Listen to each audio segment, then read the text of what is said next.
Welcome, everyone, to episode 70 of the RDH Sports Podcast. I'm your host, Chad. Joined alongside me is my brother, Tanner. How's it hanging, dude? It's good. It is very good. We have the holidays. We're officially in the winter times, and we got Thanksgiving pretty much right around the corner. Time for family and, of course, football. And I know everyone is here because of the football part. Probably not the family part, unless you are a couple individuals. And you know who you are. But I'm excited for it. I love this time of year. This is just I feel like football goes so well with Thanksgiving. It's just like I can't have Thanksgiving without, unfortunately, the Cowboys are in the background, whether or not they're good or bad. So it's just become kind of a hinked part of life, which is good. Even going to a couple Thanksgiving games, if you remember those. I know we have pictures. And the spread was solid. Mm-hmm. Let me preface that before you go anywhere else. That was the old stadium, not the new stadium, the old stadium, not AT&T, but the one before that. Dude, we went to one Thanksgiving where we walked in there and it was like a banquet. It felt like a banquet, and you're walking in there and everybody's just in cowboy jerseys, and like you got like drunk Dan falling over the table over there, right? You got like two turnt Tina that's just like ripping some turkey, right? Like it's just, and you're just like, this is insane right now. And then you go and you actually get the meal and you're like, this is not going to be good. You're thinking back to like elementary school. You're like you're eating it and you're like, this doesn't taste like anything. You know what I mean? Like, and that's what you think it's going to be, but then you eat it and you're like, can we get like thirds?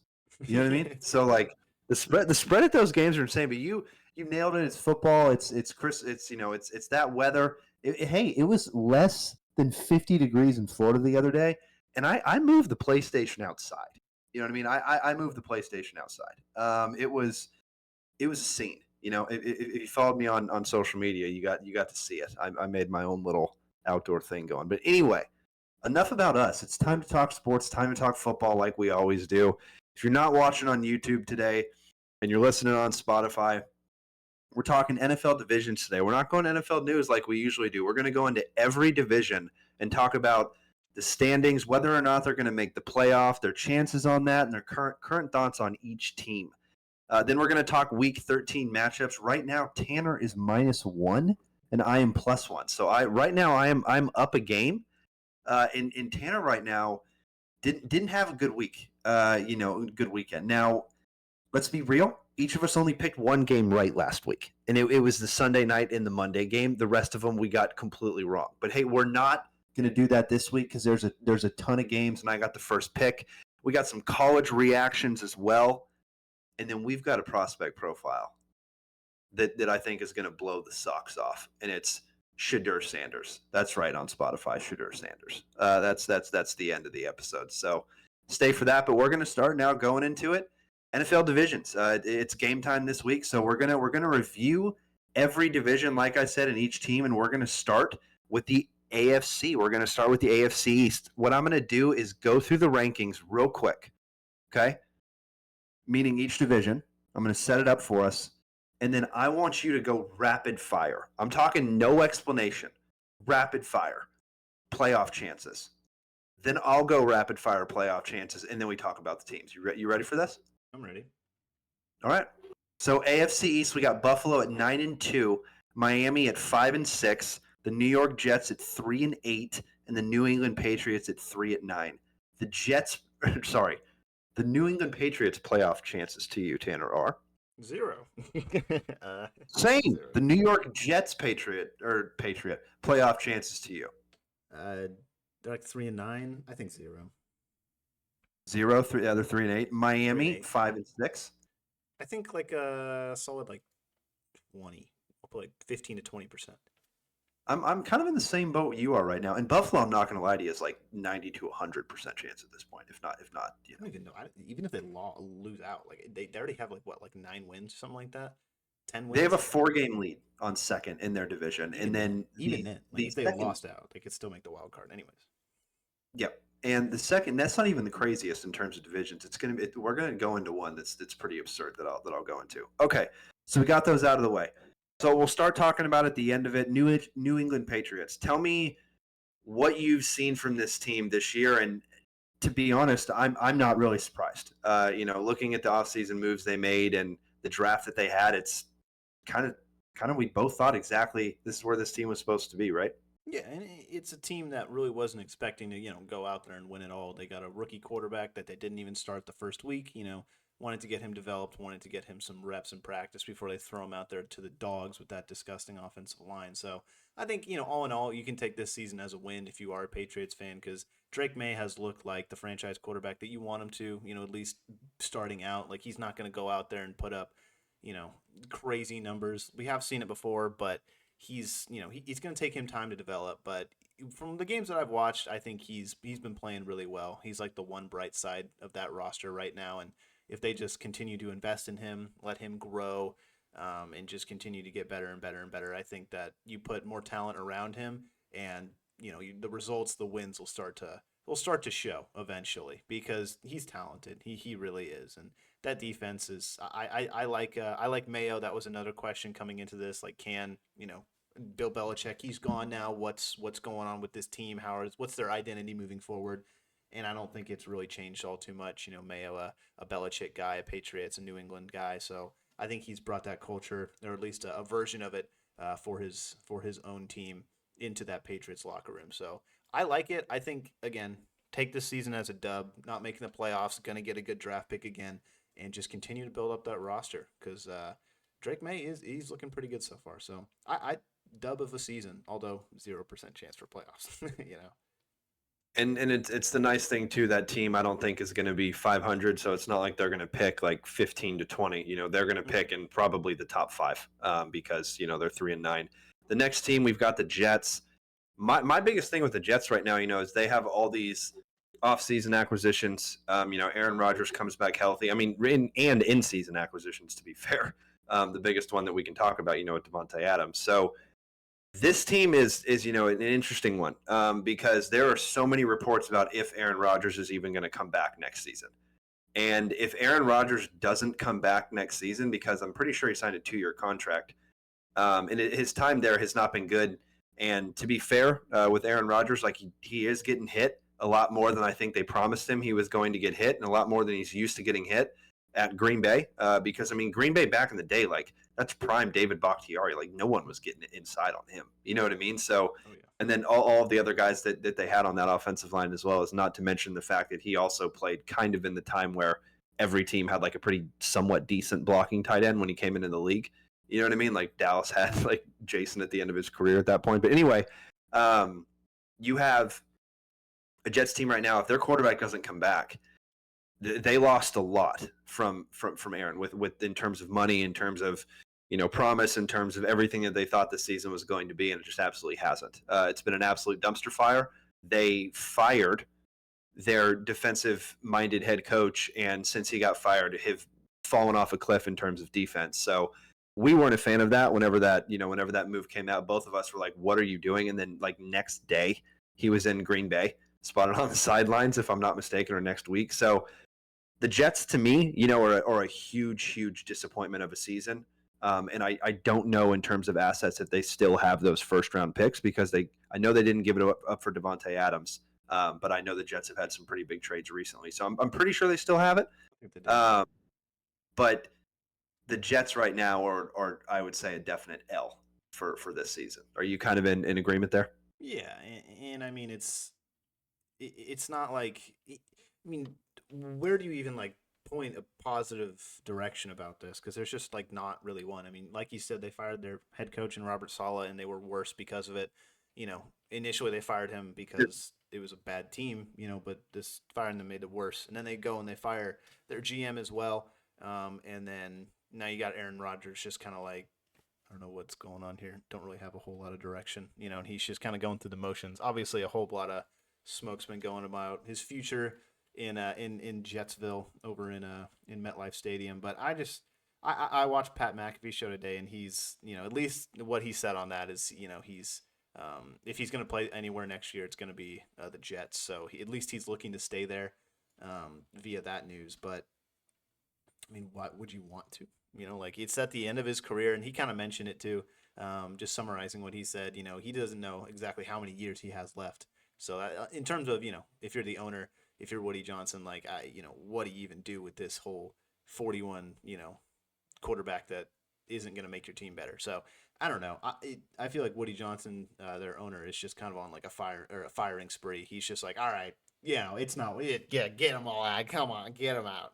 So I think that's what he's uh, doing right now. I don't even know if he's in America right now, to be honest with you. He's given up already. But big L. I think probably one of the biggest L's in the NFL that we're going to cover on this segment, because there's just not like what do they do? What have they done? They won like 3 games, something like that, and they didn't even look that great in the games that they did win.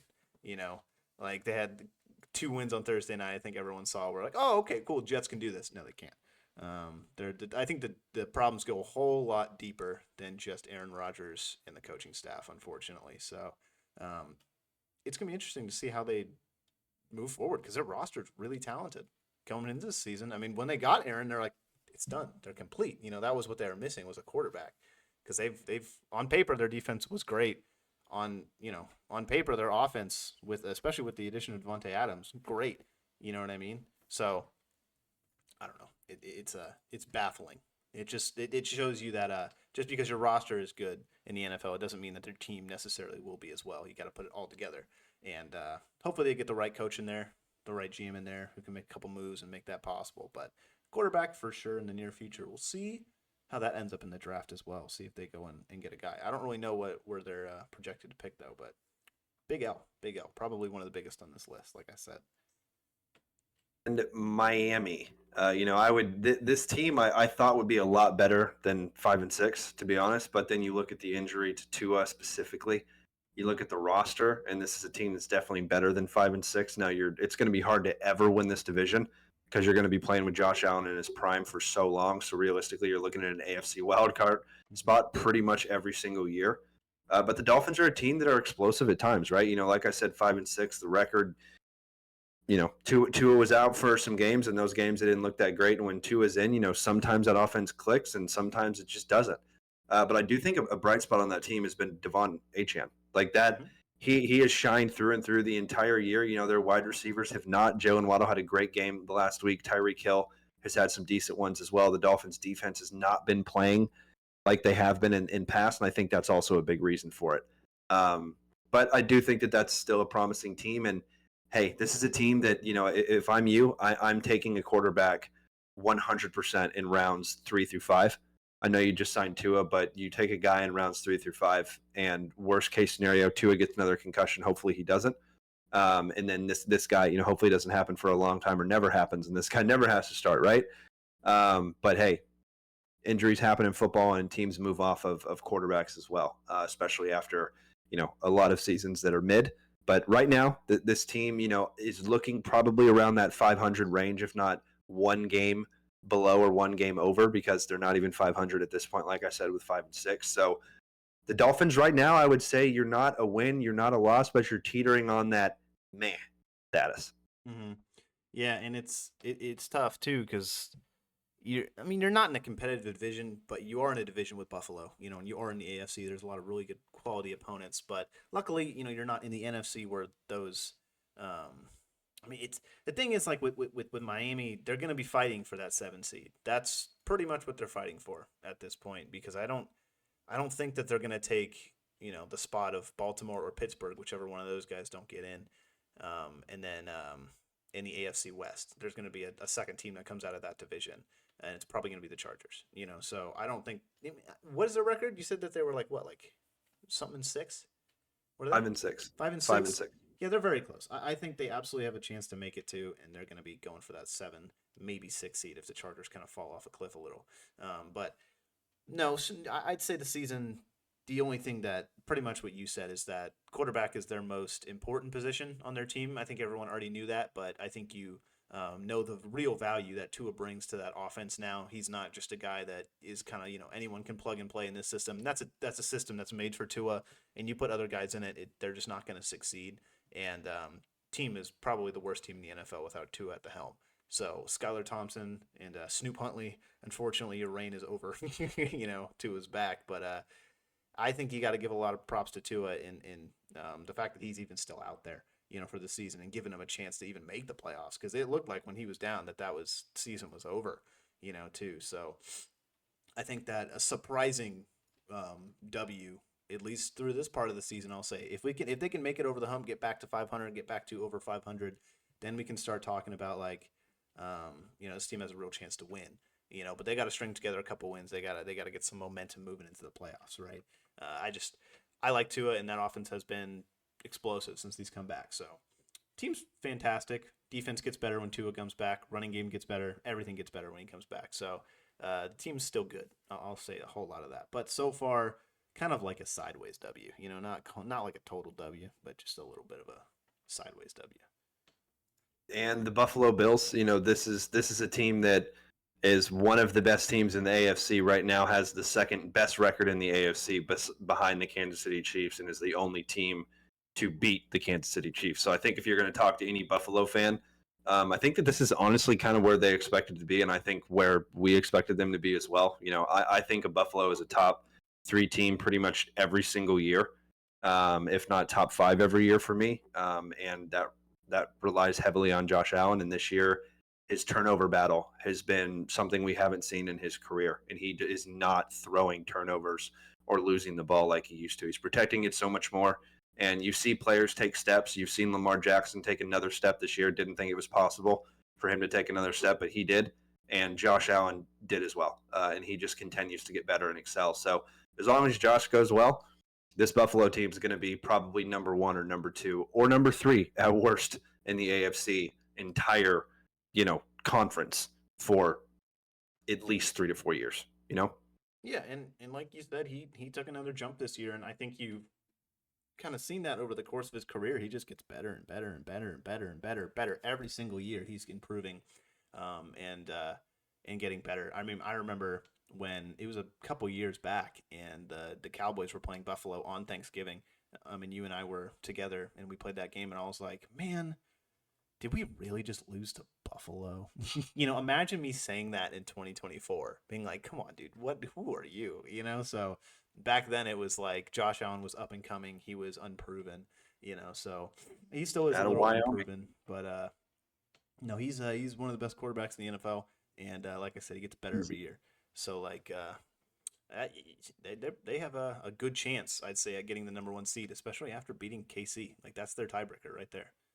So as long as they continue to win and KC wins or KC loses like one more, it's a real possibility. So get Buffalo at home in the playoffs, see what happens. Moving on to the AFC North, start us off, because this is your team aside from the Cowboys. Famous Jameson and Cleveland Browns, 3-8. That's who Tanner's going to start us off with, but we're not going to go there yet. Then we're gonna go Cincinnati Bengals, who you would think would be in first or second in this division. No, they're 4-7 at third. Cleveland's at fourth, like I just mentioned. The Baltimore Ravens are in second place at 8-4, and the Pittsburgh Steelers are still in first place in the AFC North. Pittsburgh Steelers playoff percent chances. I'll start this time, then you can kind of go right after me. I'm going to be honest. This team's good, and we'll get into how good this team is whenever we talk about them. I'm going to go 60% chance. What percent chance do you got on these guys? This is for Steelers? For Steelers? To make the playoffs, period. Make the playoffs, period. I'm going to go 90%. I just don't think. There you go. I don't think there's a world that it doesn't happen. There you go. Then we have Baltimore Ravens. I'm jumping up to 80 to 90% on that one. What do you got on that one? I'll go 89%. Because they're technically in second place. There you go. There you go. The Cincinnati Bengals. 15% chance. 4-7. I'm gonna 4-7. They're not winning this division. And to be fair, they have to win out. To be fair, if it wasn't for the damn AFC West, they'd be looking pretty good right now on the outside looking in. But the AFC West has some teams that we will talk about at the end, but they have all positive records in that division. So it's not looking likely on that side. Yeah, I'm going to go 10. I'm going to go 10% just because the records, I told you, they literally have to win out. Like, if you get 10 wins, I think you make the playoffs. If you get 9, you're 9-8, I don't think you make it. Not with how competitive the AFC is towards the end of the bracket. Cleveland Browns is 0 on my scale. Is it 0 on you? Not technically 0, but it is 0. All right, now take us with the Cleveland Browns. What have you thought as a Cleveland Browns fanatic this season? What have you thought? Now Yeah. actually hold on. Let me ask a question Mm-hmm. because I'm on the outside looking in here because the fact that you would even choose to be a Cleveland fan, I mean, go you, right, for that. Good on you, right?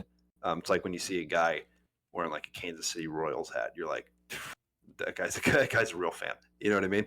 Or he just found it in a thrift. At least they've done something this century.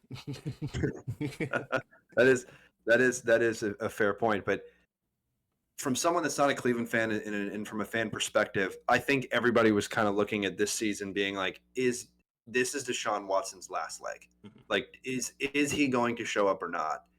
And clearly he got injured, and before that he was not even close to showing up. I think he had one decent game this season. Other than that, the rest of the games were not good. So I'm going to start there. What do you think about the quarterback situation going forward? Because there's no freaking way he's coming back. And then take us through this season, and then maybe maybe Cleveland does something real early next year in the draft for quarterback. Maybe Cam Ward, Cleveland. I don't know. We'll see. I mean, that's so far down the line. I would love to see a quarterback in Cleveland, but first off, we got to finish the season and stop winning. Stop winning just a little bit, just a little bit. No one wants to lose, but like, just anyways.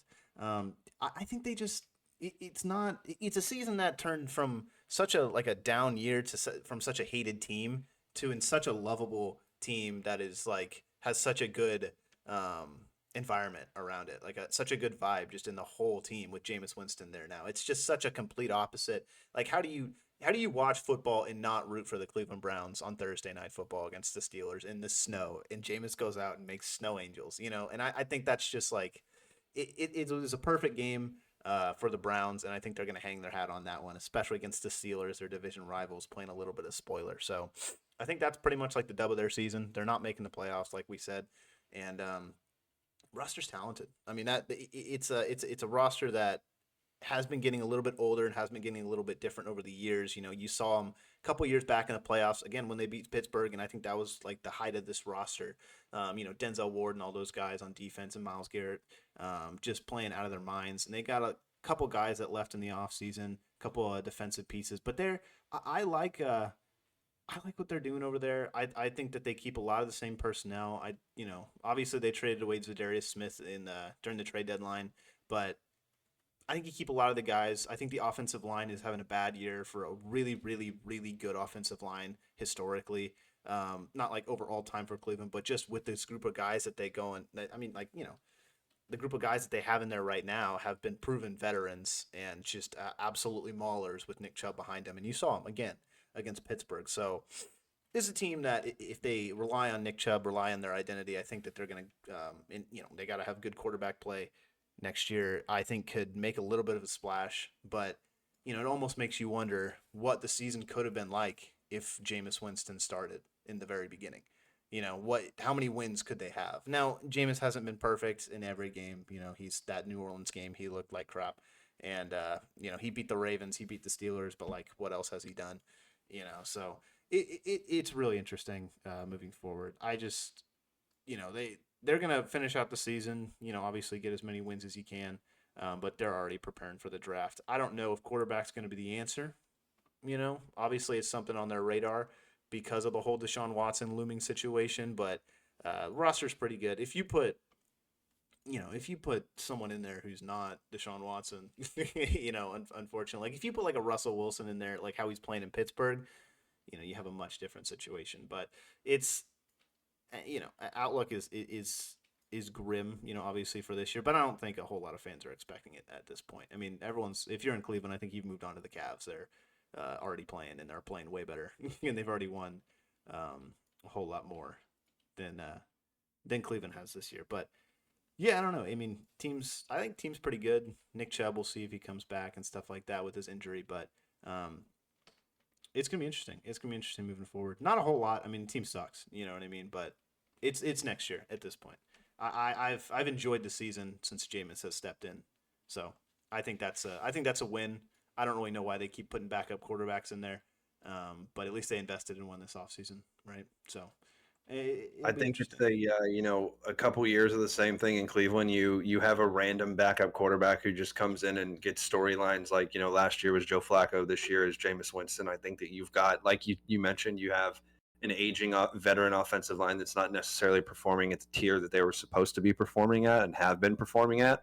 So that's a big issue. Quarterback, obviously a big issue. You have to start there. What Injuries does this injuries are a start? big thing too. I'll say injuries. They've been a little nasty on the offensive line side, but continue. There you go. So at least a couple key additions to the offensive line, right? Minimum, maybe just a couple in the draft. The thing is with Cleveland, I could easily see them going quarterback round one, They need a right tackle. I'll offensive tell you lineman that. round two, offensive lineman round three. Like I could easily see that with Cleveland. But We'll get the into thing it. with Cleveland that I will say is their defense, and that's something that you mentioned earlier. You can hang their hat on Myles Garrett. You can hang their hat on these guys like Denzel Ward. Like you can hang your hat on these guys. Now this season is, I didn't necessarily think they'd be 3-8, but if you also told me their starting quarterback got out, I didn't really think Deshaun was going to go in and do more than he did last season. So I think you start there in the offseason with the quarterback, and you hope that it's not the quarterback woes again. Mm-hmm. And Cleveland this year, I would 100% say that this is kind of what I expected going into the season. So at last place in this division, maybe 6-8 would be a little bit better. But the wins that they have been iconic. I mean, they beat the Steelers in the snow on Thursday night. That's one of the sickest photo ops and Mm-hmm. one of the best videos this season with the Jameis drive. I mean, So when you're saying like this was the season, like you said, this is Deshaun Watson's last leg, no pun intended, due to his injury. But like they had to start him. They had to. They spent 3 first round picks. So this is the first time since they've had done that deal that they're going to have a first round pick, and it's going to be a good one. So they had to go out and they had to play Deshaun because of the transaction that happened. You have to give them all these chances, right? And that's just how the regime works in Cleveland. That's how the owners will go. That's how the Haslam's have always been. They make a trade. This guy's playing. Same with like Amari Cooper and all that. So I that's just kind of the reign in Cleveland. He didn't do what he was supposed to do. So back in quarterback woes for Cleveland once again, but I don't know. We'll see. We'll cover some quarterbacks obviously when the draft rolls around, and especially during the end of this today's episode. But we'll see what Cleveland ends up doing. It just all depends on where they end the season for what my opinion's going to be on a quarterback in a first round pick for Cleveland. definitely moving on to Cincinnati Bengals. I mean, 4-7. This is a team that you thought was going to be in the hunt for the lead in this division, not in third, and not 3 games under 500, especially with like a healthy Joe Burrow. So semi-healthy Joe Burrow, I guess you could say. Definite big L for this season, and you've got your core pieces. I don't think they've technically paid. Did they paid Jamar, right? No. Yeah. Okay. So they still have to deal with that. Nope. So you're gonna have to pay Jamar. That's gonna be a lot less money that you're gonna have going into next offseason because you've already Should have paid handed the him this bag to a year. couple other guys. So an L for me for the Cincinnati Bengals, and let's hope that they get a pretty good draft and they lock him up, because if Jamar goes anywhere, this is we don't even. I mean, he single handedly won them a couple games this season, and they're literally 4-7. So this is a big L. This team took a massive step backward, and they need to focus on a lot of positions, most of them on the defensive side of the ball, and always. You're gonna get this over and over when you're listening to this show. You draft at least 2 to 3 offensive linemen a draft, no joke. So always do that. Might hit. In You never know. in my opinion. But what do you got on the Bengals?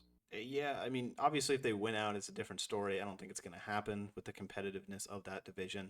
So I'm going to go an L. Obviously, this is a team that had Super Bowl aspirations. They were against the Rams in the Super Bowl only a couple years ago. They seem to get to the AFC Championship so often when they just make when they just make the playoffs, excuse me, and they play well against Patrick Mahomes on the road in the playoffs. Like that is just like as if they make the playoffs, they almost have not a free road to the Super Bowl, but like they're proven Joe Burrow can win in January. So, the closer they get to it, the better he becomes.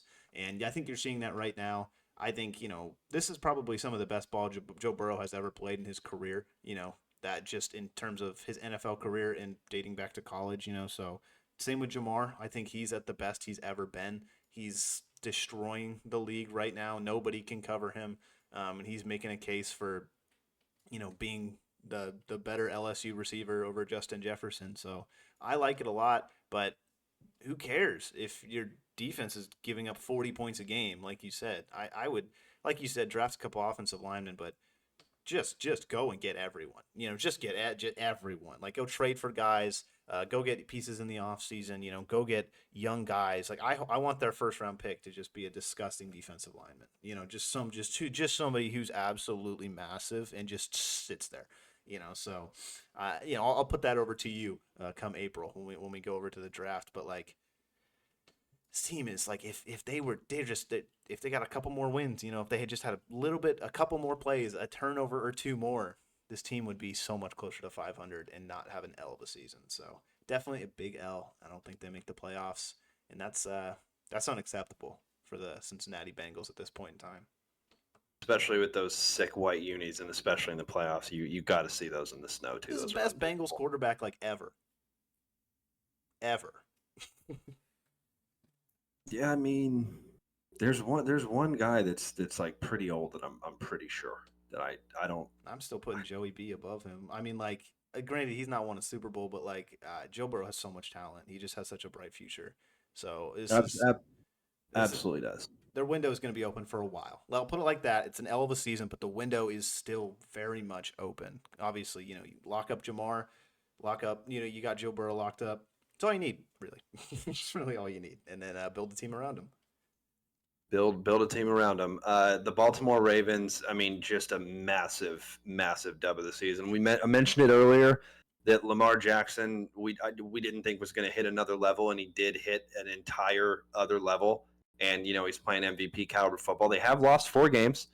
One of them was to the Kansas City Chiefs, and it was like a literal toe.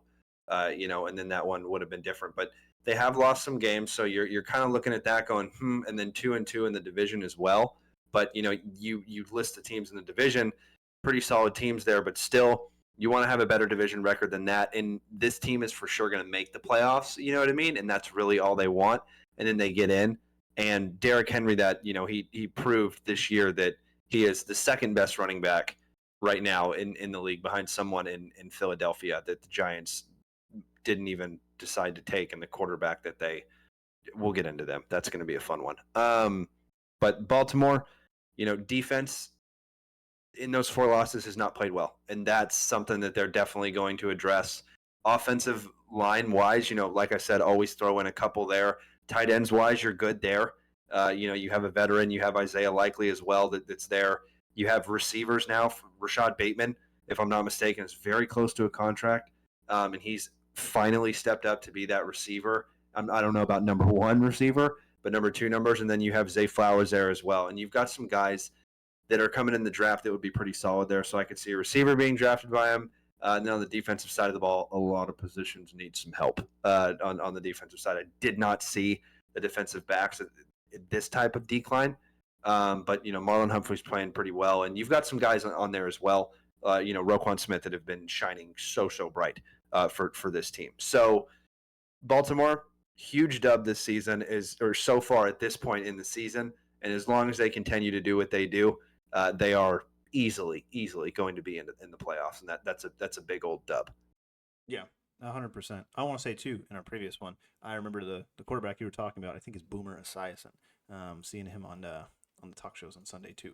But I mean, we'll see. We'll see if Joe Burrow can live up to his stature. But with the Baltimore Ravens, like it's Joe Flacco, a quarterback that comes to mind.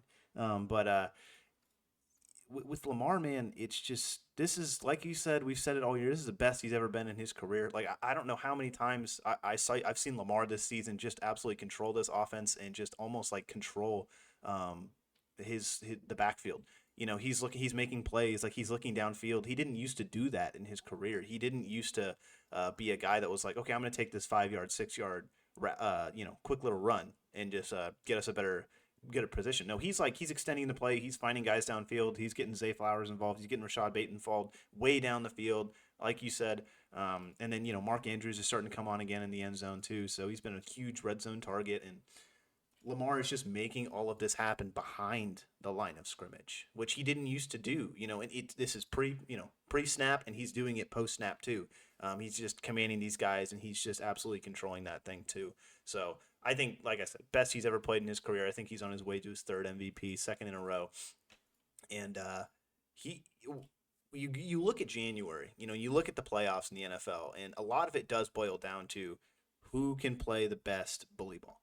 Who can run the football the best? Who's going to go in there and absolutely maul these guys in these, especially in Baltimore, in the AFC and these teams, and they're probably going to get a home field advantage in one of these games. Who's going to go down there and just run the ball in this cold as heck environment?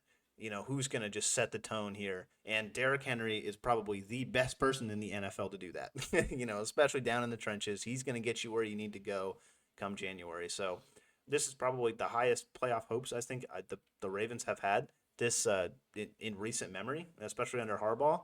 So I don't know, man. I think you could see another Super Bowl another Super Bowl appearance for Harbaugh, and perhaps Lamar's first, and the Ravens' first in a while since the 2000s. So this is the highest I've been on the Ravens in a long time, just because they're playing exceptional football.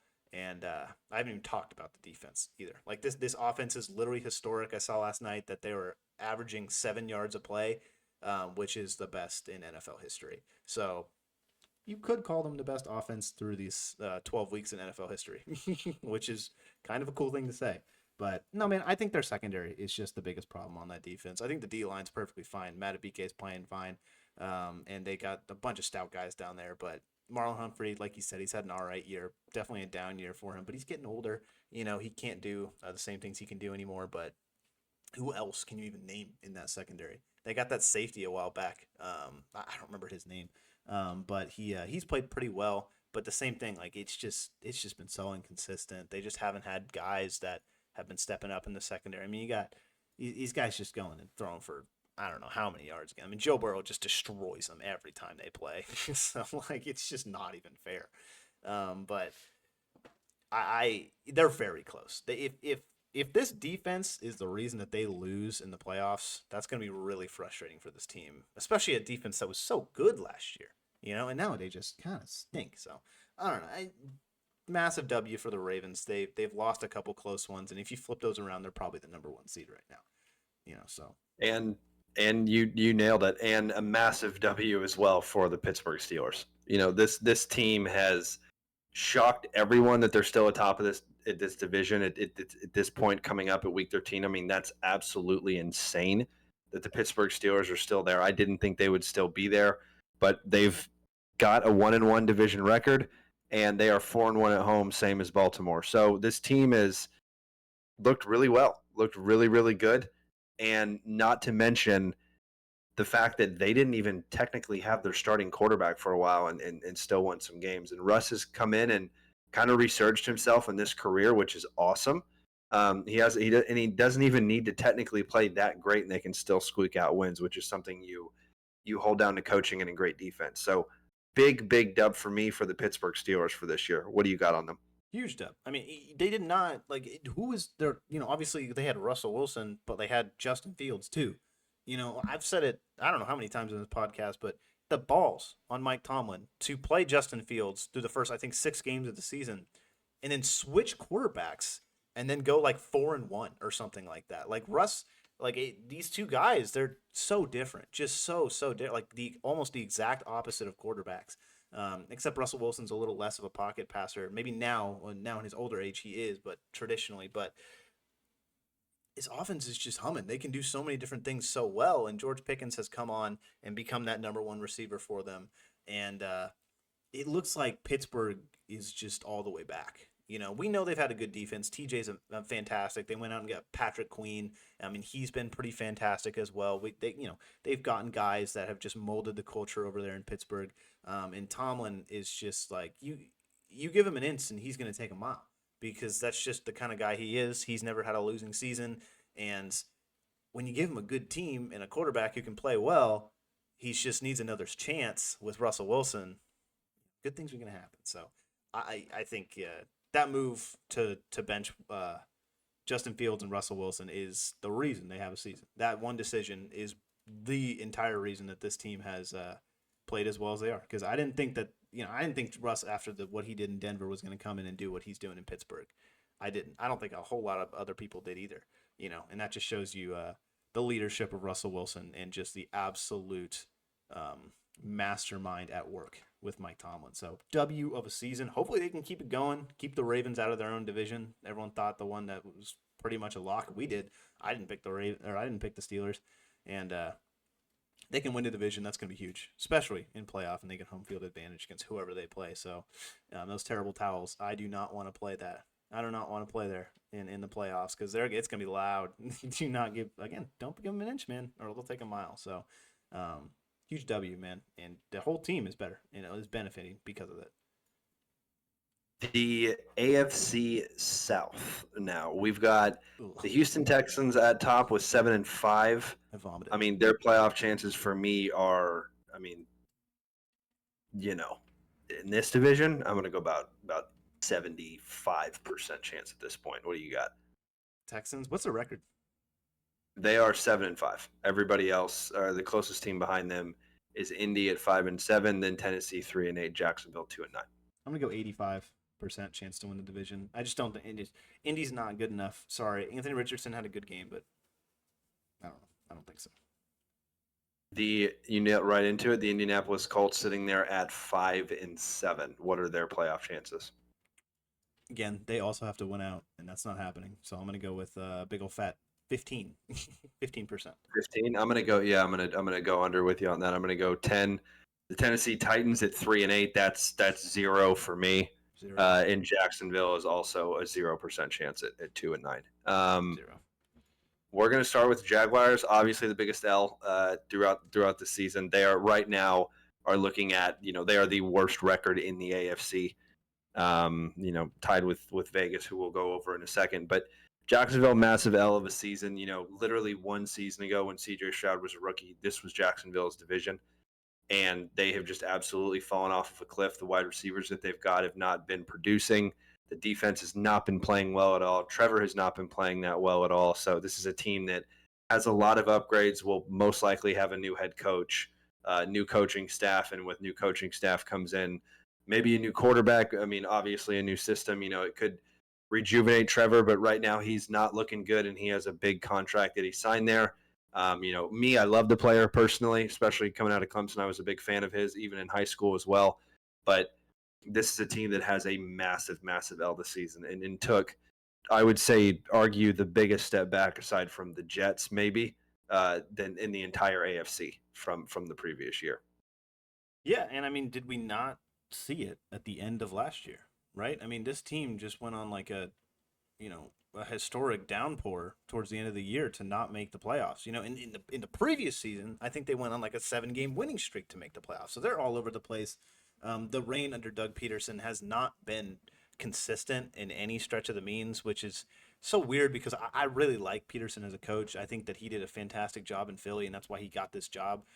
So he was hired to turn around this program. Really hasn't done anything. He's had a couple stretches of good games, but it really hasn't resulted in wins over time. And, I guess the biggest crowning achievement of Trevor's career is beating the Chargers after that halftime deficit or whatever it was in the playoffs. And that's about it. That's about all he's really done. Then he lost to the Chiefs the next week. Kept it close, but it wasn't, that's like the highlight of this whole tenure, over the past couple of years with T-Law. That's it. Okay, well, this is Jaguars football, I guess. Duval. So I just don't know why you got your owner coming into the season saying this is the best roster we've ever assembled in Jacksonville, and it's like, what are we doing? We just got rid of Calvin Ridley. We got a rookie starting at wide receiver with Brian Thomas. He's been playing it fantastically, but he's a rookie. He's a rookie. Christian Kirk's dead. The whole defense doesn't know how to play football, and it's just horrible. Trevor Lawrence isn't even playing. They got Mac Jones out there, who I didn't even think was going to start. Mac Jones? Who made a Pro Bowl? He made a Pro Bowl. Has Trevor made one? I don't don't think he has. I think Trevor's made a Pro Bowl. Did Those he? locks had to be in the Did Pro he? Bowl. Had to be in one. In one had to be. We'll get the production team on it after this or after I finish my point. But I just don't like how is this bad? How are they just bad? You know, they have Josh Hines Allen on the defense, and they had a number 1 pick in Trayvon Walker, who's supposed to be their franchise linebacker, and it's like they're not even playing football. So I don't know. The roster is pretty it's pretty good. I haven't even mentioned ETN's name yet. What a fucking disappointment he's been this year. So I don't mean to go off on the Jaguars here, but they're just a hot pile of dog crap, man. This is why we do this segment. I also love how you f-bombed and then said dog crap. That's probably my favorite of this I entire tried, one. you know, it's like I went way too over, and then I tried to like adjust it the other one. You know? Yeah, you try to course correct just like the Jaguars did, and there wasn't even a track for them to course correct on. Another team that does not have a track to course correct on and is kind of going to be very similar is the Tennessee Titans. You know, they let AJ Brown walk and paid Calvin Ridley the exact same amount of money. Calvin Ridley has had a couple really good games, I will say, but that is definitely not the smartest move there. Will Levis has shined at times, but this team is just not a good team to me. I don't see this team being in the playoffs this year, and if they get in next year, I'll actually be pretty shocked. Production came back, and Trevor Lawrence did make a Pro Bowl in 2022. I was wrong, and that's his second year, I think, right? So, yeah, not bad. Not Mac Jones though. Who? I mean, Trevor got paid a whole lot more than Mac Jones. So anyway, a little better. Yeah, just a little bit more. Tennessee Titans, them and the Jaguars are going to be fighting for that top 5, top 10 pick at this point. And we're going to see, what happens the rest of the season, because you've got Cleveland, the Pats, the Jets, the Titans, all sitting at 3 wins on the season, and then Jacksonville at 2. Do you have really anything to say about the Titans, or should I go ahead and move on to the Colts? I just don't know how this. I mean, on paper, this team is like pretty bad, but like surprisingly, they play pretty well sometimes. You know, you'll be surprised in games. You know, against Houston, they put up like 30. You know, I was like, what the? How are they doing that? So Tony Pollard, I think he's as advertised. Calvin Ridley as advertised. They should need a quarterback, man. You get a quarterback in there, things change a whole lot. They've had a lot of quarterbacks with that carousel with Malik Willis, like you mentioned earlier, and he's no longer there anymore. Another team, but they get a high first-round pick this year. Will Levis, not a high first-round pick. Malik Willis, not a high first-round pick. They have a chance at a real quarterback. No offense this time around. We'll see what happens. There's definitely some guys there that we're going to talk, and honestly, it's already November. Next month is December, and January is when we really start to focus on a lot of this stuff too. So we're starting this year big time in January. We have a prospect profile at the end of this with Shadur Sanders, so that's going to be a great one. But back into NFL, we've got the Colts 5-7 this season. I mean, realistically, being second in the division, 2 games under 500, the season could be a lot worse. Is all I'm saying. You had Joe Flacco go in there and absolutely steal one game, and then just get absolutely demolished. You had Anthony Richardson have shown glimpses this season, but then at the same time, he's shown quit, right, with the whole, where he stopped playing and took himself out of the play, then got benched, and then came back and won it 2 weeks later. By the way, called that one. I said 3 weeks max. So nailed that, by the way. But I can't really say a win at this point in the season, because I think it's pretty obvious that the Texans are going to win this division. Now, if you're a Colts fan, are you hoping to maybe compete for this division? Is that kind of what your goal is going into the year? Or are you of the mind that the Colts are going to win this division and Anthony Richardson's the guy, right? You've got 2 sets of fans there. If you're, fan that is riding Anthony Richardson, well, this season has been a massive loss for you, right? Massive. Also, the wide receivers from the Colts have taken a step back, in my opinion. Where has Michael Pittman been? Still trying to find him. Then the defense has not played well in games that they've lost, and games that they've even been close in, that if the defense just gets 1 or 2 more stops, it's a completely different ballgame. So this team has a lot of needs, but in my opinion, right now, if this team is in second place at the end of this division or at the end of this year, I would consider that a win. And right now, they're looking at 2 games under 500 at 5-7. So if they kind of continue on this trek and they end the season,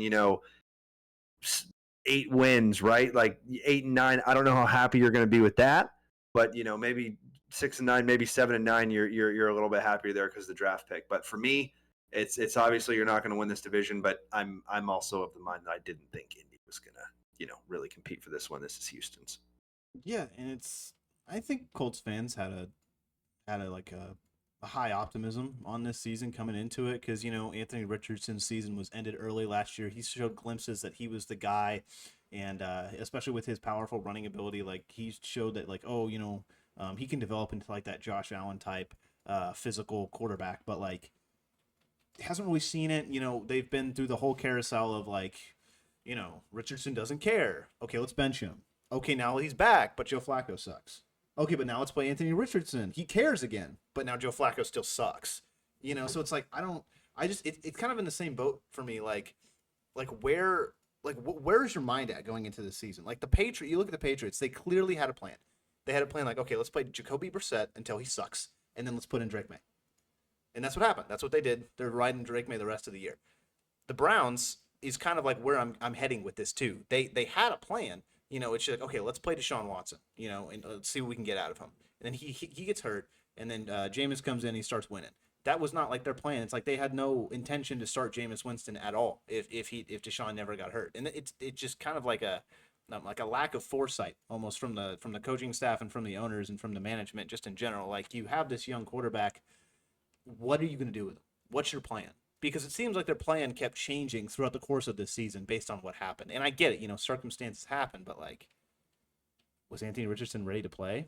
Okay, let's play him. Oh, he's not ready to play. He's getting tired. Okay, let's bench him.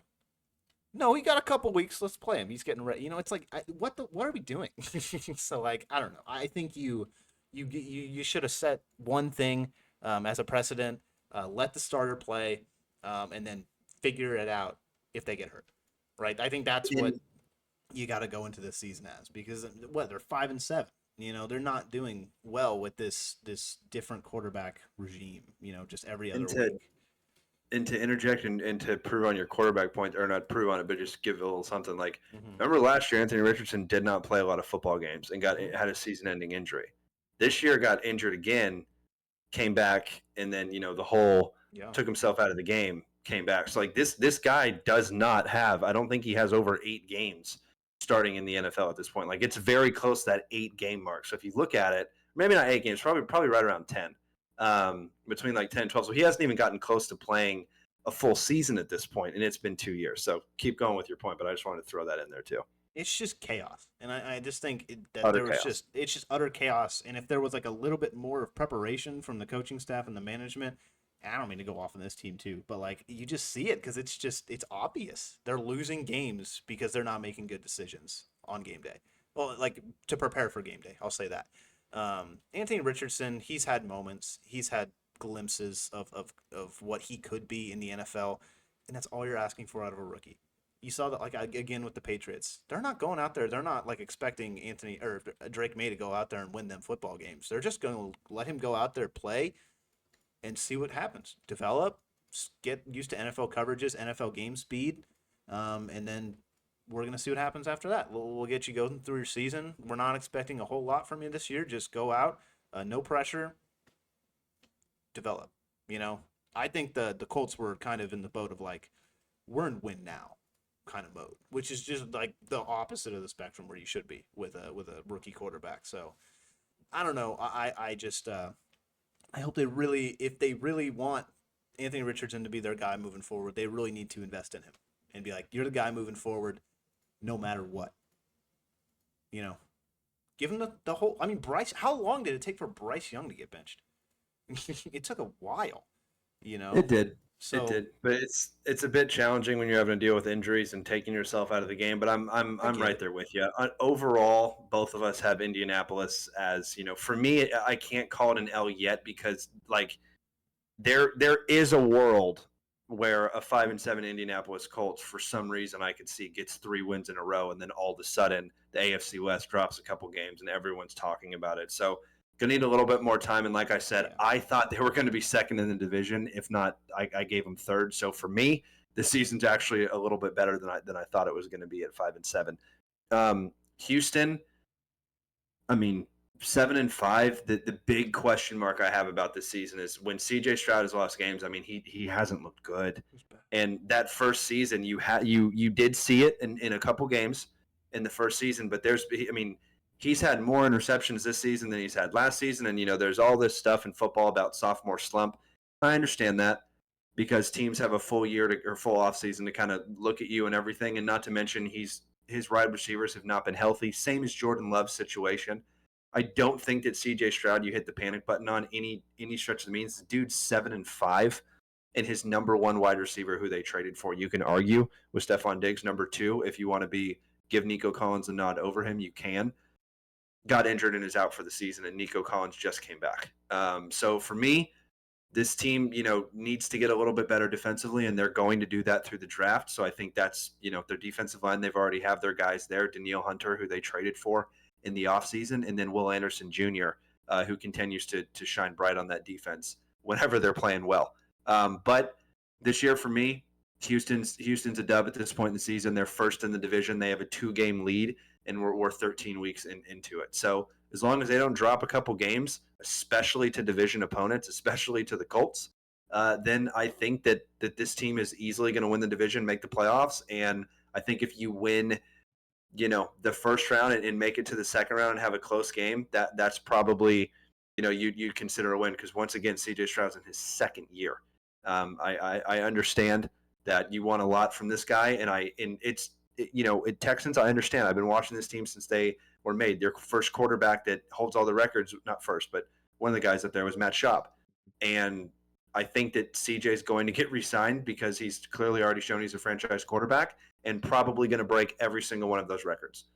And in order to do that, like you said with the Patriots, you have to develop. And that's exactly what they're doing with CJ Stroud. And he's getting better and better, just like all of more young quarterbacks around the league are getting better. And a guy that we're going to talk about next in the next division that's really good, especially rookie quarterback. But Houston Texans, big win for me this season. Like I said, what do you got on them? I'm going to say win, but I don't know if it's a big win. Like, I don't think this team was expecting to be 7-5 going into week 13. It's great. They got a positive record. Things are looking great, but like, they've got hit with the injury bug. CJ Stroud is not playing as well. Thing. It's just the injury bug is you can't see that coming. It's not something you can really prepare for. And if anything, they were one of the most prepared teams in the NFL to actually deal with it at receiver, since they are pretty dang loaded up until, you pull out number 4 is John Mechie. And it's like, oh my, okay. So I in terms of CJ Stroud, though, he's just, even in these games he's playing bad, you can still tell that he has so much talent and so much confidence in this system and in these guys too. So he's just going to keep ripping, and I think he should just throw himself out of this slump. But it's just uncharacteristic throws you really see from him. He makes a throw, it's like intercepted pretty easily, and it's like, what's that? He's not throwing that last year, So obviously a sophomore slump, but again, I think you attribute that a little bit to just the full training camp with all these guys, all these studs, and then season starts, and it's like, okay, well, we have Tank Dell, and that's the list. Obviously John Mechie, but like, it's so much inconsistencies is going to just do that to a season. But all that considered, defense still pretty good. Will Anderson still pretty good. Danielle Hunter pretty dang good. That's like, all right, I think we did a good job, all things considered. They're still 7-5, leading the division, probably going to make the playoffs, and they'll have a chance at a home field playoff game. And it's like, all right, that's all you really need. Just get in the dance, and you get a good one, home field against a wild card team, and let's see what you can do from there. Because last time we saw CJ in the playoffs, a little bit of magic happened. So we'll see if he can do it a second time. All you got to do is make it, and then it doesn't matter how you've played up into the year. So obviously the number 1 seed would have been nice, but who cares? Make it at this point. So I think they got a really good shot. I think a W on the season for sure. Speaking of the dance and speaking of the wild card team, we're moving to the AFC West, where most likely that wild card team is coming out of this division. You've got the Kansas City Chiefs at 10-1. You've got the Los Angeles Chargers at 7-4. The Denver Broncos at 7-5. The Las Vegas Raiders at 2-8. and 9. Kansas City, 100% playoff chance. Same as Nod Tanner. Los Angeles Chargers sitting at 7-4. Mind you, they are not the best second place team because the AFC North has Baltimore with 8 wins, but they've played one more game than Baltimore has, or one game less than Baltimore has, the Chargers have. Then you have the Broncos who are sitting there at 7-5. So realistically, right now, you have Baltimore and Pittsburgh at 8 wins. Then you have the Chargers and the Denver Broncos at 7 wins. You have nobody in the AFC at 6 wins. And then you have teams starting at 5 wins. So you have a 2-game lead. It's close, right? It's close because whoever doesn't win that division, it's the Pittsburgh Steelers or the Baltimore Ravens are going to keep that division going. So realistically, those teams, you got to keep this pace going. You really got to keep this pace going. So Chargers playoff chances. What do you got? I'm gonna go. You said they're 7-4. 7-4. I'm gonna keep the same precedent. I'm gonna go 80%. I think that's a fair number for them. I think that they're clearly number 2 in the division, and there's, like you said, there's not a lot of whole competition for that wild card spot. So I'm gonna go 70% on that one. Then we got the Denver Broncos at 7-5. I'm gonna go 75%. They have one more loss. I think that makes sense. I'll go 65%. Nice. And then we both got the same one on the Raiders, 0. Look, the Raiders this year have been, one of the most boring teams to watch, I would say, especially with the departure of, Josh Jacobs a season ago, who's playing pretty well in Green Bay, and Devontae Adams, who necessarily isn't playing that well, but there's not really a bright spot on the Raiders unless you're watching Max Crosby play. And that's literally it for me. So, and the defensive lineman that they traded for, that I always get his name mixed up with the other Clemson guy. Not even going to do it again. But big L this season for the Raiders. Yeah, big L. I mean, not too much. I think the only really bright spot you got over there is Brock Bowers setting some tight end rookie records. Yeah, good call. Good call. Great call on that one from Georgia, tight end in the first round. That pick has paid dividends for sure. He's destroying all the other rookie tight ends. Yeah, it's not even close. I mean, he's just such a phenom, and I have him in fantasy. It's been real fun, especially towards the end of the this part of the year. But like, man, I just don't know where you even go for this. Like they just have nobody. Like you said, I mean, on the defensive side of the ball, sure, like Max Crosby and Christian Wilkins, but like, what else? I just it's gonna take a while. This team is nowhere close, and they're in a really tough division that's getting better pretty much every single year. So hopefully Shador can go in there, because for some reason every time after the Raiders lose, he posts on his Twitter the same message. Apparently he wants to be a Raider. But with Tom Brady over there now, I think Tom Brady's going to help him get winning, help him get going a little bit more, and hopefully you can see some change in the next couple of years, because just build around your young studs, build around Brock Bowers. He's going to be a fantastic piece in years to come. Get yourself a quarterback, build up that defense, see where it can take you. I think the Bowers hour has begun in Vegas, So you've already got 2 key pieces on the defensive line. You've got a tight end as well. So we'll see what they go there. Trenches. The Denver Broncos, to me, man, I know they're third place in this division and they're 7-5 right now, but the Denver Broncos have not hit on a quarterback in a long, long time.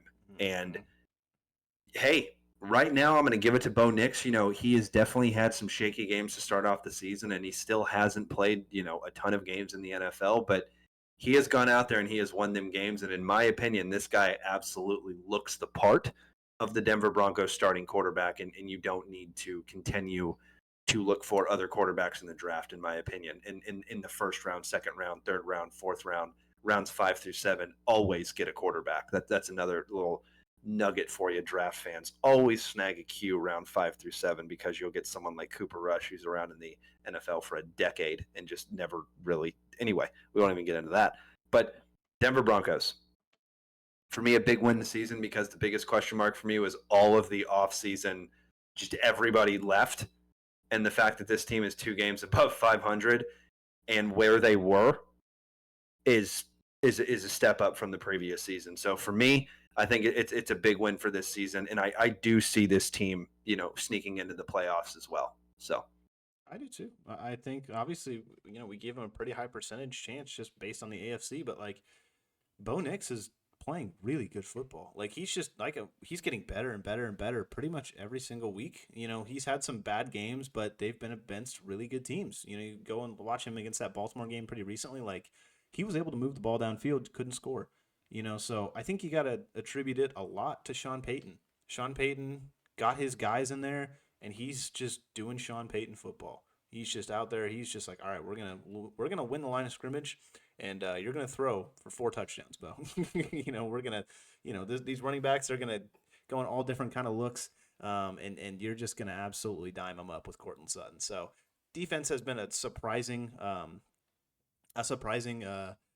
big W, I think, this year. You got Pat Surtain, who a lot of guys kind of forgetting who this guy is, and with the departure of their safety, their big safety that in the offseason, I forgot his name. Justin Simmons. Yes, Justin Simmons. He goes over to Atlanta, and it looks like, doom and gloom for the Broncos, Russell Wilson era. I just huge W, absolutely massive W. They weren't supposed to compete at all. They weren't even supposed to get close to the playoffs this year. And Sean Payton's got these guys rolling. And Bo Nix was like the 4th quarterback taken in that draft, 4th or 5th or something like that. So big chip on his shoulder, and he's right on Jaden's tails for that offensive rookie of the year. He is very, very close. If he keeps doing what he's doing, he's going to win it, because Jaden Daniels has looked like crap past couple of weeks. The Chargers are the next team we'll talk about, and the coaching with Harbaugh and what he's done with Justin Herbert has just been exactly what this team has needed, and right where I thought this team was going to be. 3 games above 500. Their 636 winning percentage. That's not too shabby. I think you'll take 3 games above 500, especially when you're playing Kansas City twice in a season. So for me, I think it's a huge win for this team. I do think Harbaugh has been exactly what this team's needed, and this team's going to continue just to get better. And unless they drop the ball pretty hard, the rest of the season is easily going to be looking at a playoff spot. And first-year new head coach, I understand he's been to a Super Bowl before. I understand he just won the national championship, but you love to see that, especially because you just don't know what's going to happen when you have a quarterback-minded coach, as Harbaugh is, going into a team where it's like, okay, is this the guy? Like, we paid him. We think he's the guy. We think he's top 10, but then you got Harbaugh coming in. It's like, no, he's the guy. And you see it right away. And not to mention, every wide receiver that they had, number 1 wise, left, right? So Justin's doing this with, you can argue, the worst receiving core he's ever had. And you can also argue the worst running back core he's ever had as well, too, because remember, he had prime Austin Eckler. But still huge dub for me for this team. This is a playoff team, and you're not going to win the division that Kansas City's in. So huge dubs and exciting times if you're a Chargers fan. Yeah, and it's exactly what you said. I think you hit the nail on the head. I think coming into this season, this team, similar to the Patriots, they just wanted to kind of establish, this new regime. They wanted to get things going, and especially with Harbaugh over there in LA, like first-year head coach back in the NFL. We know what he's done in his previous 10 years over there in San Francisco. He did pretty well. Can he replicate that success over here in LA? And I think that was the question mark going into this season, and it's already answered. You don't need the rest of the season to know that Harbaugh's the guy moving forward, and his culture is here to stay. Because that's been one of the biggest problems for the Chargers, at least in recent memory. It's just this losing culture. With Staley at the helm, he just did not exude a guy that was going to go out and win like a big playoff game against a division rival. Like big games like that on the biggest stages. Every single time, it just looked like. I just remember the stupid at the very end of the regular season where the Raiders and the Chargers could have both made the playoffs, and I think he went down and he took like a timeout or something like that, and the Raiders were just going to let the clock run out, and both of them made the playoffs, and that was the year that Pittsburgh would have been eliminated.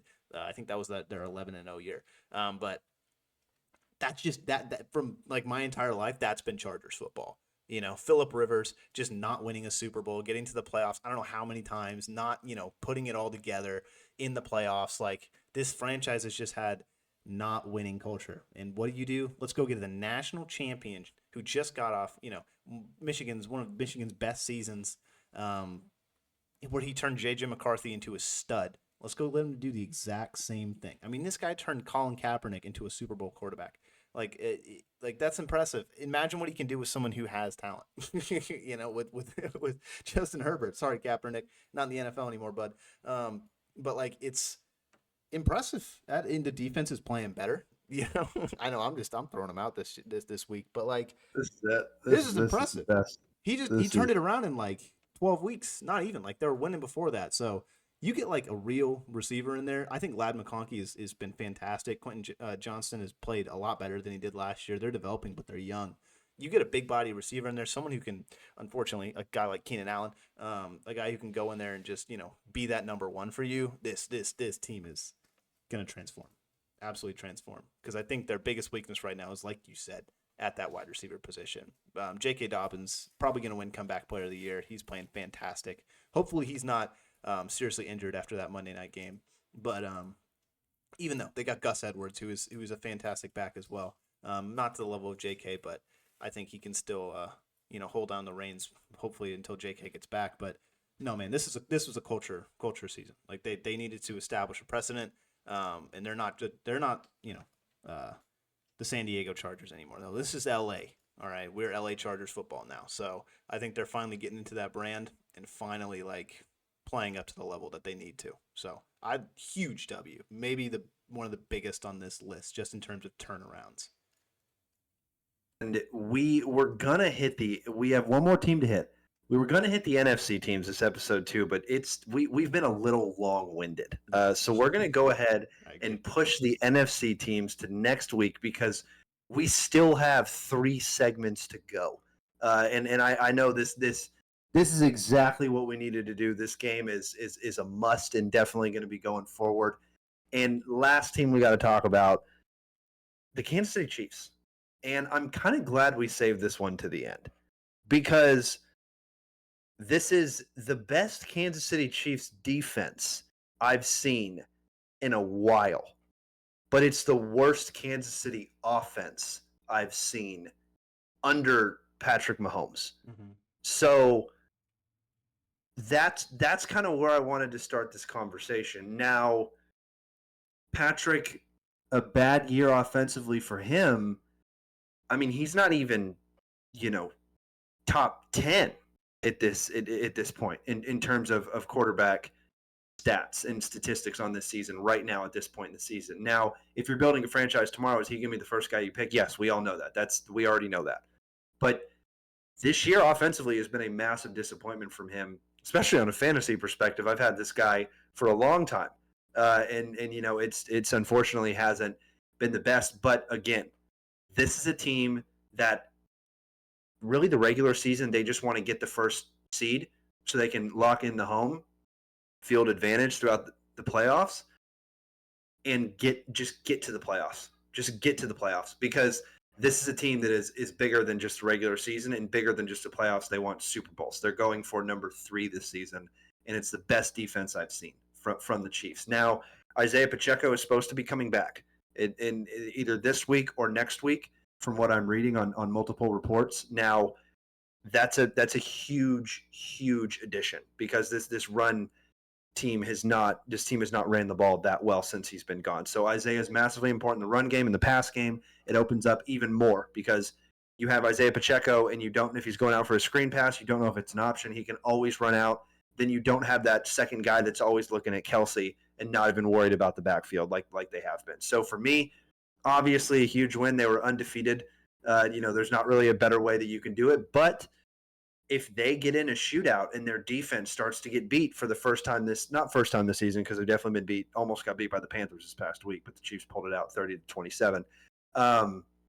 That's when it gets dicey for me. But once again, this isn't playoff Pat. This is just the regular season, folks. You haven't seen anything. He turns it on to not another level, He's in another freaking chapter, another book. This guy's insane in the playoffs. You can't go against him. And guess what? The defense is the best we've seen. So, Chiefs, both in agreement there that this team's offense is kind of What do you think? Yeah, I think 100%. And I think the biggest example was against Buffalo, a team who made their defense look one-dimensional, made them look bad. Josh Allen was able to do pretty much whatever he wanted. And guess what? The Chiefs didn't even get close to winning that game because their offense couldn't keep up with Buffalo's. Like, right now, they cannot win a shootout. I think they're getting there easily because you saw them against the Panthers, who gave up like 27 against them or something like that. So it was a game that they, kind of similar to Buffalo, like their defense really couldn't stop them somehow. And, you got Pat out there. He went out. He made plays when he needed to. Probably one of his better games of this season against the Panthers. It's the Panthers, but you would have liked to see it against Buffalo. But, like, he's just going to get better. I think towards closer to January, you're going to see his stats go up and up and up and up. Just get better and better and better every single week. Because I just don't know if Pat's going to regress into the playoffs. And even if he does, man, he's just going to turn it on first week of the playoffs, regardless if it's in the wild card or if it's in the divisional round and they get the bye. So, I mean, this team is going for 3. No one's ever done it before, and I think there's a good reason why. NFL is just a really, really tough and competitive league, so they're kind of just they're evolving before us. They'll have to take, I think, another step. If they want to win that next Super Bowl, I think they need to take another step. We talked about it a couple years back when that offense was just so explosive. They're throwing the ball downfield. Tyreek Hill was going for 1,700 yards, 10 touchdowns. Like, they started getting, Patrick Mahomes started getting settled in. He started checking it down more. He started like commanding that offense. He started really like controlling the game under Andy Reid. And that's when he took that next step. I think there needs to be another one. I know it's crazy, but when he's playing this bad, he hasn't played this bad in his career before. We've never seen him in like such a slump. We've seen players have slumps, but this is like probably a valley. In comparison to the rest of his career. So it's going to be interesting to see how he rebounds from this, especially going into the playoffs. So obviously massive W, the biggest one, if not the second biggest in the NFL, just based on their record and the fact that they're going for 3 Super Bowls. But man, it's going to be curious. I'm curious to see how the Chiefs go moving forward with this like 9-1 team or whatever it is with like a bad offense.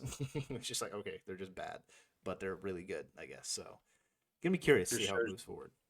That just shows you differences between good teams and great teams, right? We say it a lot, and good teams find ways to win, and they've done that multiple times this season when they definitely shouldn't have, and I've seen multiple games where they shouldn't have won. That was a great game. Like I said, next week we're going to do this again. It's going to be NFL divisions, but we're just going to talk about the NFC divisions next week. Now we're getting into week 13 matchups. Tanner is -1 on the week. I am on the season. I am +1 on the season. I get the first pick this week because Tanner got it last week. We both, right? Actually, I got the wrong pick last week for the Cowboys because I picked the Commanders. But I'm going Cowboys this week. They play the Giants at the Cowboys at home on Thanksgiving. We've got 3 Thanksgiving games we're going to go over. We have a Black Friday game, and then we've got 3 Sunday games and a Monday game. So we got a ton of games to pick this week. But I've got the Cowboys this week. Tanner, it's not your pick, but are you? I'm not going to ask you about any other pick, but it's the boys. So I got to ask you on this one. Are you going boys too this week against old DeVito? Apparently, they play well in the division, not against the Eagles. So yeah, I'm gonna go Cowboys here. I thought they looked pretty good against Washington. If Turpin does anything like he did last week, or what he's doing this year, just in general, I think they got a good chance to win. Got a great chance to win. On Thursday, the next game, you've got it. You've got the Bears at the Lions. Who do you got? Lions. I mean, by like multiple scores. So take the over if you're the bettors. The Cowboys game is interesting to me. The Cowboys one's going to be interesting because they looked pretty solid against Washington and had multiple times in the red zone where they didn't score, and they outscored them by a lot of points. So we'll see what happens with the offense of the Cowboys. The Bears played a game last week where they should have won. The kick got blocked. There's been so many things that's gone on in Chicago as it happens every year with Chicago. But to me, this team should actually be positive. They're not going to take down the Lions, though. I'm right there with you on the Lions. If I was picking, then that's who I'd go. It's my pick on this one. The last Thursday game, we've got the Dolphins at the Packers. I understand that I live in the state of Florida and I should pick the Dolphins, but they're at home at Lambeau Field in November against Jordan Love. I'm absolutely going Packers on this one.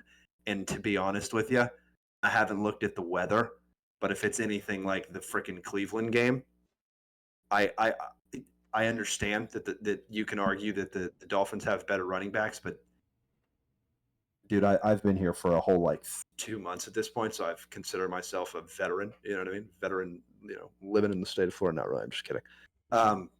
It's freaking hot here and it's never cold. And I get it. It's football.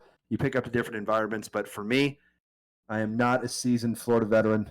I am, still wimp status at this point. But hey, if they go in there and beat the Packers in Lambeau, that means it's going to be a hell of a game. And I'm glad that I got it wrong. Yeah. You know what I mean? Because then that division gets a little bit closer as well. And then next week, it shakes things up for the NFC when we talk about the Packers. I mean, yeah. I mean, you remember that playoff game that Tua went and played in Kansas City last year, and it was just horrible, just because it was so dang cold.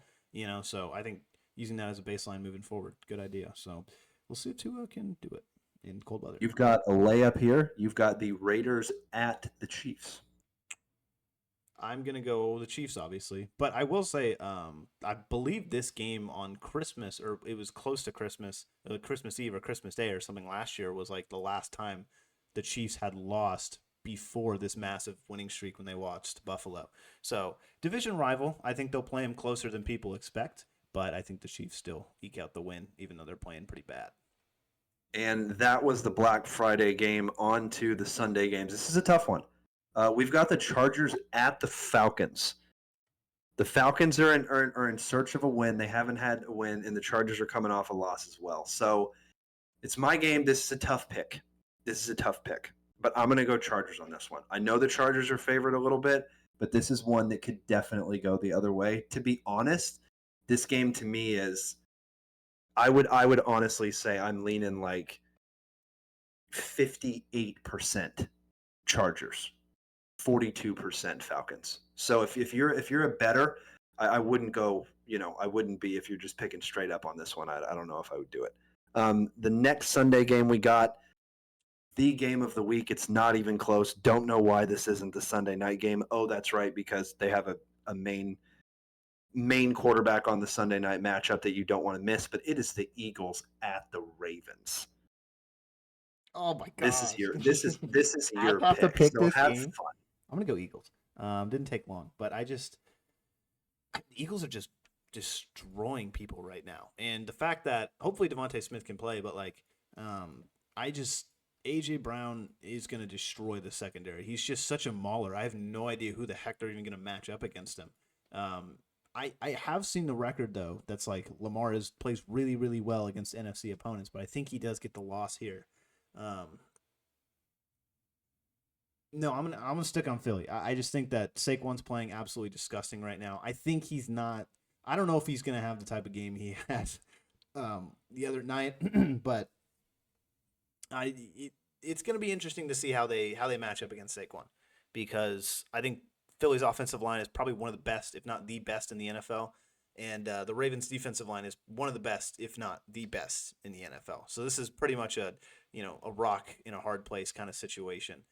So I'm gonna go Philly, but man, I can see the Ravens. But no, I'm gonna go Philly. This one's tough. This one's stupid tough. I'm gonna go. This Philly. is a 51%, 49% I'm kind going- of thing right there. I'm going Philly. I just think that the Ravens' defense is too susceptible right now. I think that Philly's defense has gotten a whole lot better, and even though Lamar is needing to win, I just see Philly going out there and playing their game. So it'll be interesting to see how Saquon gets going. If Saquon doesn't get going, this game could be very, very long for the Eagles. But I think you put the ball in Jalen's hands, and good things happen apparently in this season. So Sunday night to end off Sunday, we've got the 49ers at the Bills. This one's my pick. This is an easy pick. I'm going to go Bills.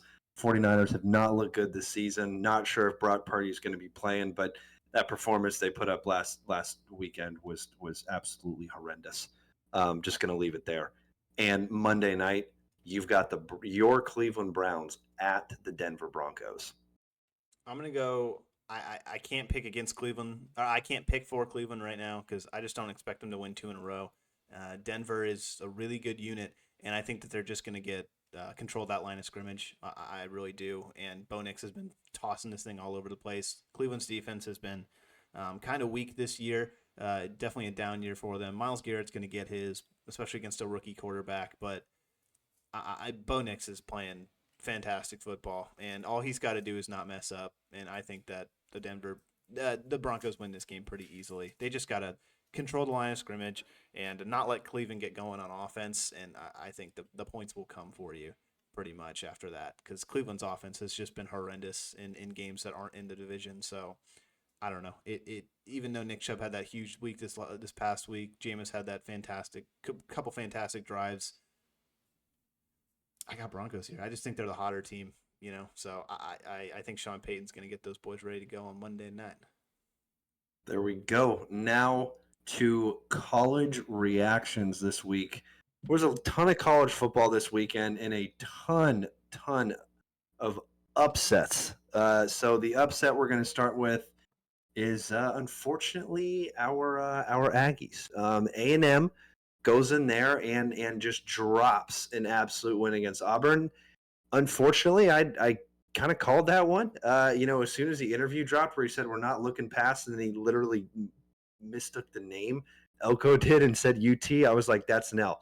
100%. I saw into it. I was like right there. I was like, no, can't. That's not going to happen. And as soon as the game started, it was just going back and forth. And take me through it from you. I know we were both going through it, but you let yourself get invested, and you thought we had it in overtime, and you just drop a wide open ball and to end the game. Just an automatic remote throw, turn off the TV moment in the Hengst household on this side.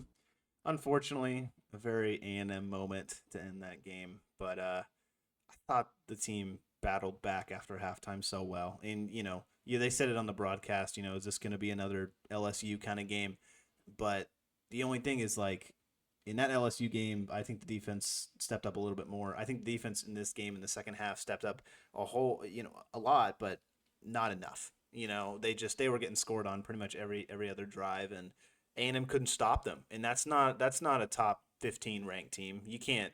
If you Auburn coming in there and they're just putting up 40 on you, that's not. No, come on. What are we doing? This is supposed to be a defensive team, right? With a team that's led by a very, very young quarterback who's very inexperienced, who has struggles throwing the ball at times.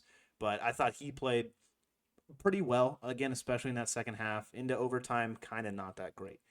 So I thought A&M was like, okay, if they can, if they can, with all these weird playoff rules, if they can go down there and get a touchdown, instead of that field goal that they got in the middle of overtime, they have a good chance at winning that game. They really, really do. But you cannot settle for field goals in overtime in college football. It's just not, even in the NFL, it's just not, you're not going to win games.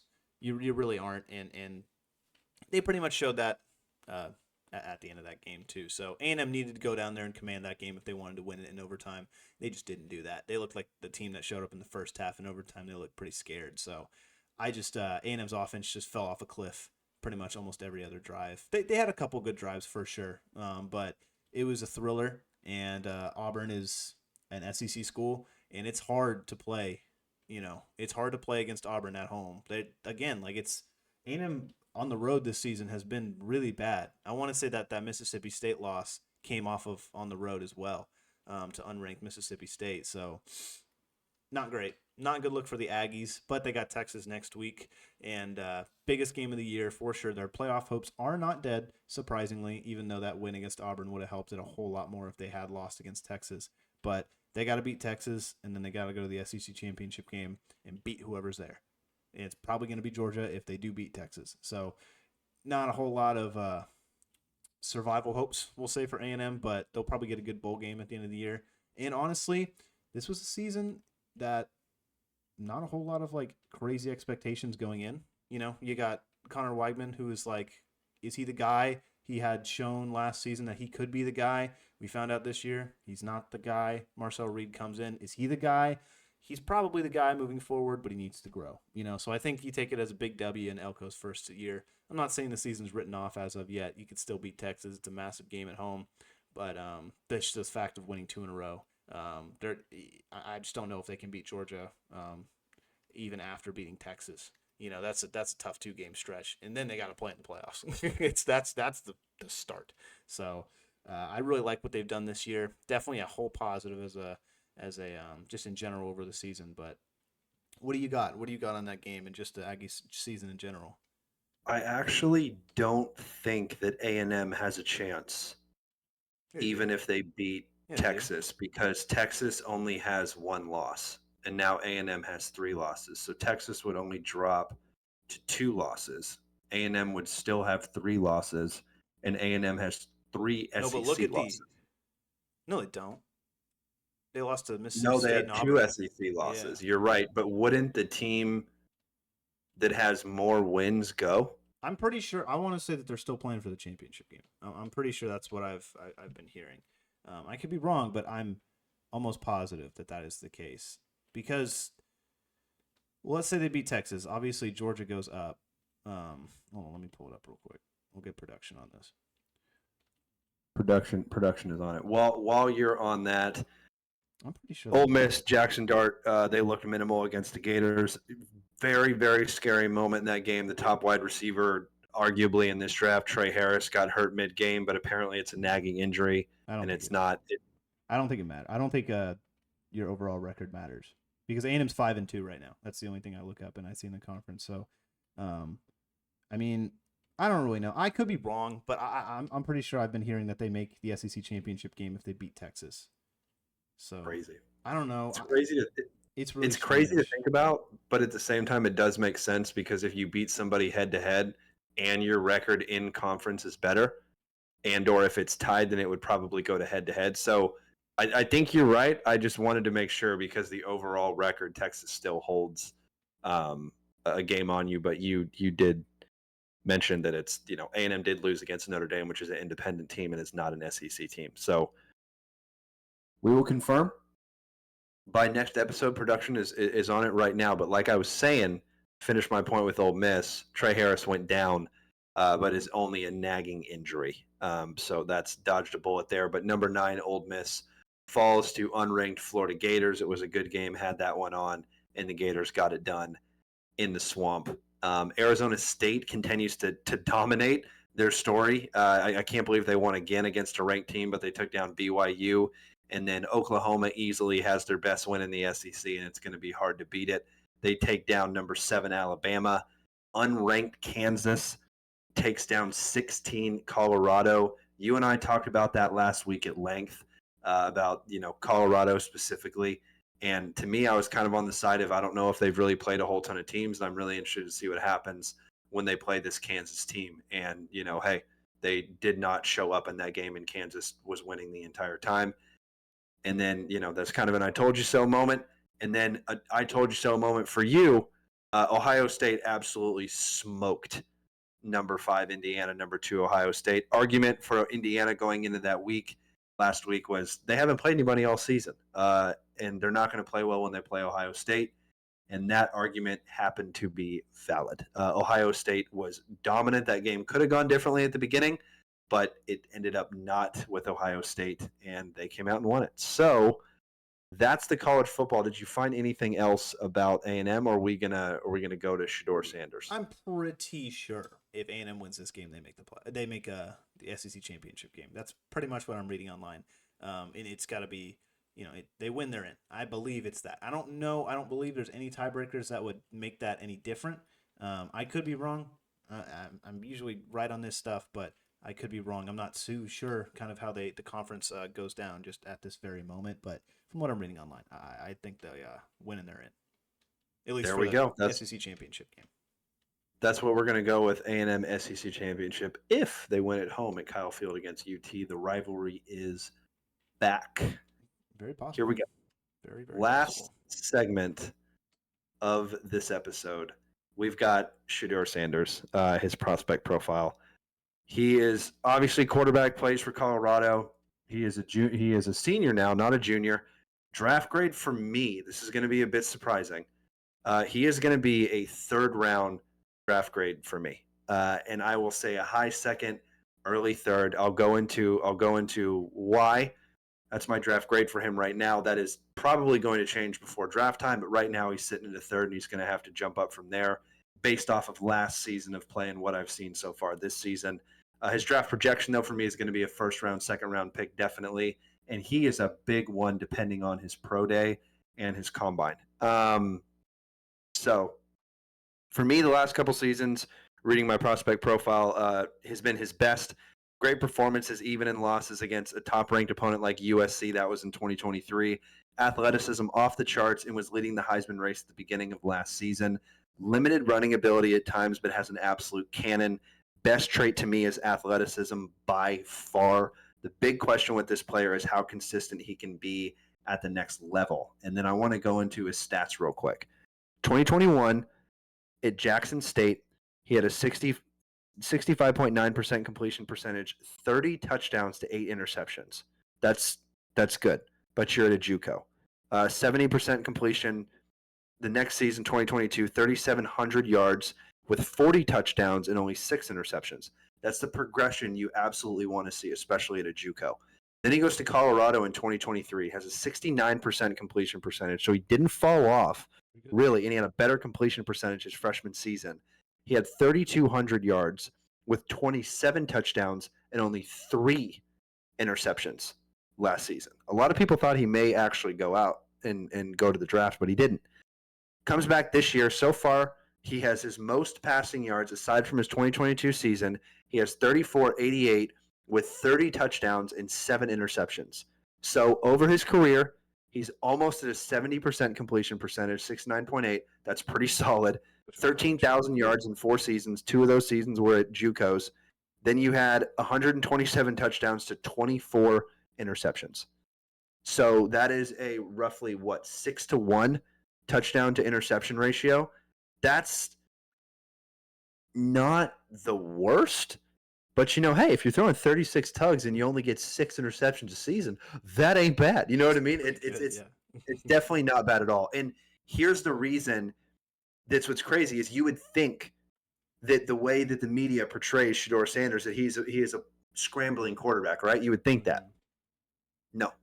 Okay? He has 380 carries in his college career so far. Guess how many yards he has? Under 1,000 for sure. I'm going to go with 372.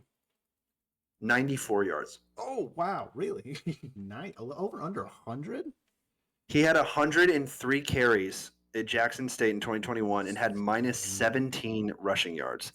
He had 85 carries at Jackson State the following season, had 173 rushing yards. At Colorado, he had 111 carries for minus 77 yards. Oof. Then he has 81 carries this season for 15 yards. That's awful. So overall, he has 17 touchdowns rushing. So he averages 4 touchdowns, a touchdown every, 4th game. So the reason that is obviously anytime it was close, anytime it was down, they would do, that kind of stuff. Now, it's a different ballgame, but that's the prospect profile on Shedeur Sanders, and the one that I have been super excited to do because to me, I judge the players a little bit differently. A lot of these guys last year, if you would have thrown him in the mix last year, it would have been really interesting to see where he would have gone. At the end of this year, I'm not saying that he's not outside the top 5 for me right now, but at the same time, I haven't done as much research as I would like to at this point. So we're going to get into more prospect profiles and get into more all of these players, like we mentioned earlier in the podcast in January. Even in December next month, we're going to start to continue to sprinkle in the prospect profiles, and then we're going to start to talk about these prospects. And this year, we heard you. We're going to throw more mock drafts at you. We're going to do one every freaking month. At the end of December, we're going to have a mock. January, we're going to have a mock. February, we're going to have a mock. And we're going to go into March and April as well. So we're going to have a ton of mock drafts this year. And if you need to check out any of this stuff that we're saying, you can follow us on social at RDH_sports.